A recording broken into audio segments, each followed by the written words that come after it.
Hello, another bird here. In this video, I just thought I'd give you a quick update on some projects I've been working on. Some of them are lock related, some of them are not lock related. I have not been picking many locks lately, so you haven't been missing much there. But I have been working on some lock related projects, so figured I'd share that and some projects that aren't lock related, just, you know, internet blog kind of thing, sharing what I'm working on. The biggest thing I'm sharing is probably this paper, Dorky Theories on Lock Design. Like bigger perspectives on high security. It's a paper I've been working on lock design. We shared it through TOOOL. I thought that would be good for TOOOL and good for the paper, so it's sort of mutually beneficial. If you've been watching my channel, you'd know I had a series on lock design. And at one point, I started taking those videos down. It's not because I'm trying to get rid of the content. I just wanted to make sure the content I was giving was the most accurate. And for that is coming up with this paper. It's a long paper. It's almost kind of like a small book. It's about 80 pages long, so it's very long. And despite being very long, some things are covered in detail. Some things are sort of more top level, surface level. I mean, you can write hundreds and hundreds of pages on locks if you want to in designing them. So, you know. Um, but yeah. So if you've seen the videos on lock design, some of this would look familiar. A lot of it wouldn't. A lot of it is still new. I would say that probably me personally, like what section do I think is I'm most proud of, or think is the most useful or novel is probably this section right here: gray boxes and limits on keys versus feedback. This goes into what actually makes feedback possible and how you can prevent feedback and why you actually don't want a system where there's absolutely no feedback, what the consequences of that are. I don't think it's completely novel. I think that probably people that have worked in cryptography or different system like states, like just working with state machines and stuff like that, probably already know this and it's maybe obvious, but I don't think it's something that people have really looked at and like specifically applying it to locks. And so I think that's why it's useful. I think it provides some useful insight in what are the limits with how good can we do with a lock, and if you had a perfect attacker, in theory, with perfect feedback, how quickly could they open a lock? And so I think this is something that just doesn't exist other places right now. So I think that's handy. But I mean, I do think there's a lot of other useful stuff in it, for sure. So I'm not just like limiting it to that section. It covers a lot of different stuff on lock design, different types of lock designs. You can see some stuff here about high security military locks. Down at the end, I go into some different examples of like practical application and pin selection, and different things you'll see being sold on eBay, and how attackers can manipulate that, and physical strength, and different types of methods people use to attack locks that way, and also how you can defend against it. So it's a lot of stuff, and there's also like you're not going to get through all the references. There is an appendix on things like frequently asked questions and common misconceptions. I'll stop ranting. It's a lot of stuff in there. I think I'm definitely proud of it. So, if you're interested in lock design, go check it out. We did end up releasing it on TOOOL's webpage, resources, research. Definitely want to get more things listed up on here. Here's mine. I know that we're at least reaching out to one other person to get their stuff up here fairly shortly. Part of the reason we did it soon was because of Digby Lock and Tools project, the Nameless Lock project. So if you haven't seen that, go check out digbylockandtool.com. They're working on a community-driven lock right now, lock design, and his past ones have been really impressive.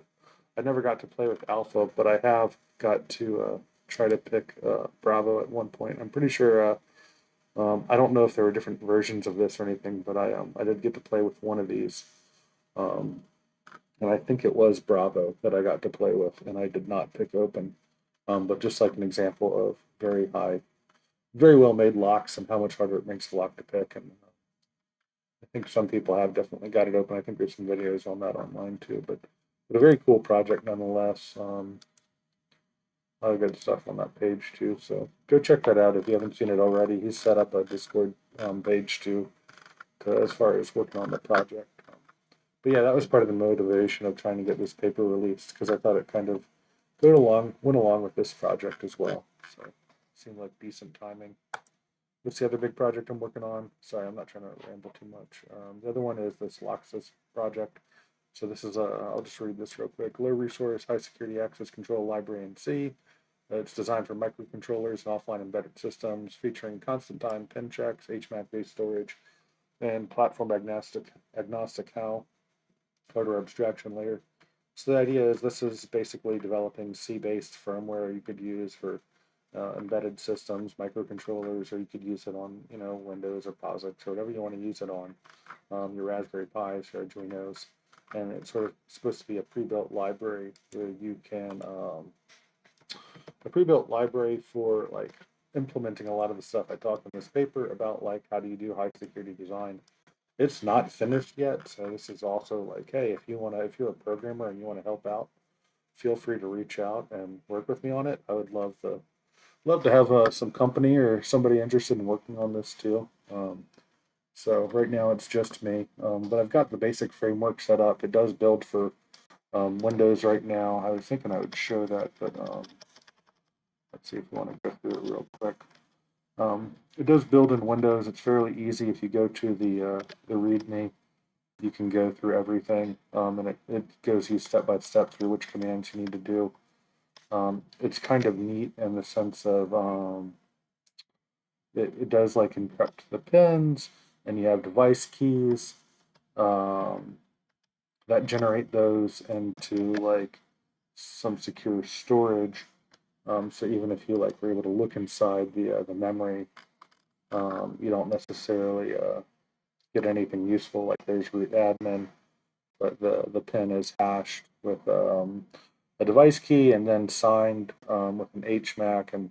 And yes, there's ways around it, but it's like as far as a library out of the box security with no dedicated like hardware tools, it's I think it's definitely decent, definitely better than what you normally see, and it's going to be completely open source and free for inspection and people to hack and break and make better. So if you're a programmer and interested in locks and electronic locks, absolutely reach out and work on. I'd love to work on this with some other people too. But I go through a lot more detail in the README, so you can see what it can do and get some ideas of what it can't do and where I sort of see it going. If you're interested in that, no. Other projects, not me specifically, but I did the TOOOL Timer a while back, the sort of this thing right here. I guess it'll bring up the YouTube video. I won't play that. That might get me in trouble with YouTube, but I don't know what the rules are. But I have heard that there's other people working on that now. So there's, I guess, two different people. One of them is working, making a cheaper version that is also going to be multi-user, and then another person is working on an individual commercial version they're going to be selling. And they've both of them have managed to bring the price down significantly. I think one's I don't know all the details on both of them. I know I've seen pictures of them both, and they both look really cool. And supposedly they both bring the price down significantly. So that'll probably be good for Locksport. Some commercial timers you may use. Neither one of them are tool based, as far as I know. There's not going to be any affiliation with that, and I don't know if they're both going to be commercial or if just one of them is. So that's something to keep your eyes out for in the future. And then the last project I've been working on is this thing right here, this YourStillHere Project. This is actually extremely, and I know some of y'all will hate this, but most of this website is actually created by AI with sort of some rough guidance, and the AI kind of guiding me. I was in a car ride, and I was like asking the AI, "Hey, how should we productively spend the car ride back?" The next thing I know, I'm making this website, and I have worked on it more than that, but yeah, let me just read the about. So, YourStillHere Project is a quiet space for people who have lived through hard things, addiction, trauma, poverty, grief, instability, and everything in between. So if you go to the home page, it's got some daily reflections. You can choose your pace kind of thing. You can do some breathing exercises, and it'll sort of guide you through that. It's got stories where you can read other people's survival stories. It's got way through, which is sort of just like a guide for how you can approach your day with some purpose and awareness. You can also submit stories, and you can also send a message if you just want to reach out to somebody and don't necessarily want your story publicly shared, but you just want to talk or say hello. and then resources for people, because it is sort of, talking about hard things, hard subjects. So some people, this is just like a random website, but some people are going to need a lot more support. So this sort of links to where people can get more support and check it out. Um, yeah, I don't really know what I'm doing with this site. It's sort of I don't know what it is yet.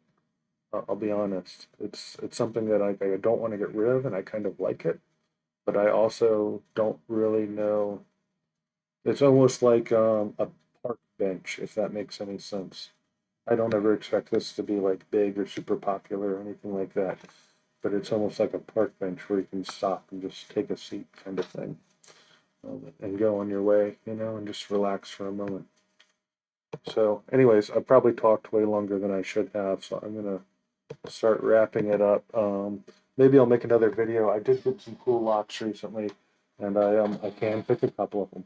So maybe I'll show a video of that here in the future. But for now, I just wanted to show you what I've been working on. I'll put links to all of this in the description and the comments below. And I hope everybody's been doing well. I know I've been really bad about watching videos. So to all of those that I've been normally watching in the past that I haven't been good about now, I hope you're all doing well and taking care of yourself. And yeah, that's all I've got right now. Thank you. Thank you for watching. Take care.